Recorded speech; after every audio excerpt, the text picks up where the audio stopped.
Hello there. Welcome back. In the last introductory session, we have discussed about cybersecurity and career openings. Before we start our session, we should be aware about ethical considerations and legal implications of cyber attacks. We have to understand why ethics matter. In the realm of cybersecurity, ethics play a crucial role. They guide how individuals and organizations make decisions, especially when dealing with sensitive data. Let's see an example. One day, Alex discovers a critical security error in a widely used software application. This flaw could potentially allow unauthorized access to sensitive user data. Alex faces an ethical dilemma. They have the knowledge to exploit the vulnerability, but doing so would be unethical and illegal.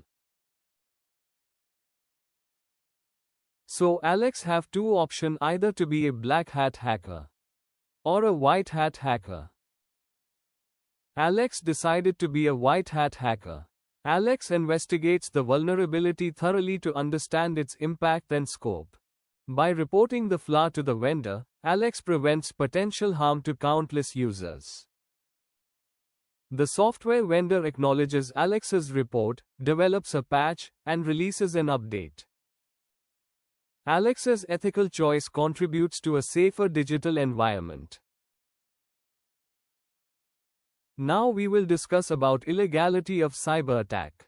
Cyber attacks are inherently illegal. Whether it's hacking, spreading malware, or launching denial of service attacks, these actions violate laws and regulations.